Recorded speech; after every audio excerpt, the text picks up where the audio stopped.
Hello and welcome to Pure Electric on YouTube. I'm your host Matthew Wright, and in today's episode we're going to be talking about battery storage, incentives, the why. Why should we get behind battery storage today with our hard-earned money, the government backing battery storage using our money on our behalf?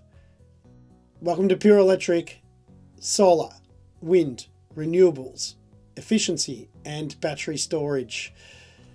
So, to give you some background, the Federal Labor Party, as an election promise, and the election's in about 2 weeks, has committed from July the 1st, if they win the election, a $350 per kilowatt hour approximate subsidy for battery storage.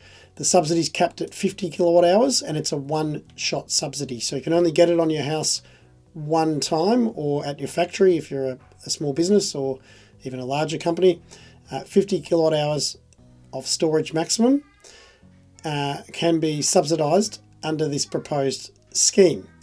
The battery storage proposal at $350 a kilowatt hour is capped at about $17,500, which is what you get if you put the full 50 kilowatt hours on your house. And I think surprisingly, we'll start to see people put big storage systems on their house. To date, people have been putting around 10 to 30 kilowatt hours on their house when they've installed battery storage systems. A really common size would be a Tesla Powerwall at around 13.5 kilowatt hours, or some Chinese battery solutions at around 10 or 11 kilowatt hours. Now, the battery scheme is there, and the question is, why would you subsidise it? Well, if we look at what happened with solar, it's been a remarkable success. So with solar, 25 years ago, the cost of solar was 10 times the price it is today. So there's been a 90% reduction, and that was thanks to subsidies, government incentives from Japan, Germany, Australia and the US. So early subsidies in solar got the price down.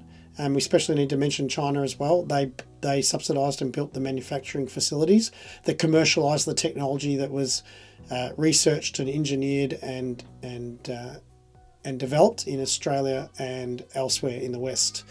So we saw that something akin to Wright's law, so the cost of solar reducing by 20% every time the production capacity doubled. So every time we installed twice as much solar out there, then the cost would come down 20%. And it kept doubling and doubling and doubling again. And that saw prices go down, down, down. Well, we're going to see the same with battery storage. But we've got the added advantage with batteries that batteries are being deployed in consumer electronics, in transportation, electric vehicles, private vehicles. We're electrifying the private vehicle fleet as we speak. Commercial vehicles, so that's last mile delivery vehicles right through to semi-trailers. And then you've got your small appliance vehicles, your e-scooters and your electric bikes. So the whole battery market is much, much bigger than the addressable solar market.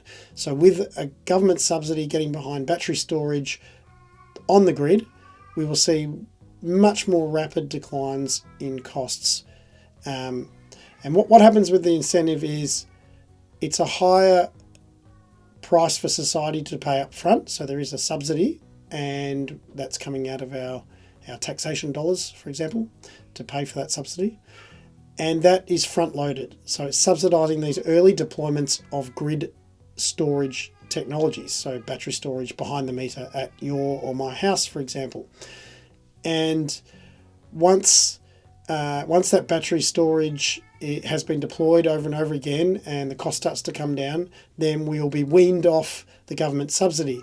And if you think of the price coming down so that everybody can afford battery storage, so it's much cheaper. It's gone from, say, $1,000 a kilowatt hour today down below $100 a kilowatt hour.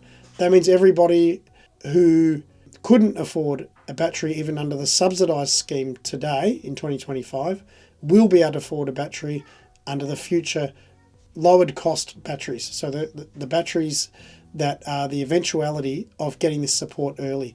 So if you think of all the battery storage deployed from now out to 2035 or from now, to 2040, then we can see that the subsidy cost per battery is very, very low because we're only subsidizing the early deployment today.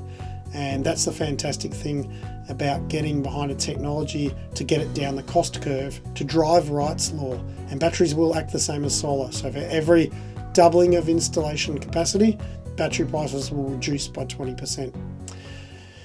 So if you've got any questions about that, we'd like to answer those in the comments. And thank you for joining us. I think I've pretty much explained that getting the cost of storage down is paramount to a renewable energy future, and it is achieved through early incentives while the costs are higher. This is a technology that will demonstrate rapid reductions in cost with the help of our precious society's money, of government money, and it already has. So costs have already come down dramatically, tenfold since 2015, so in 10 years, and now we're looking at the next tenfold reduction. All right, thanks again, and we'll see you in the next episode.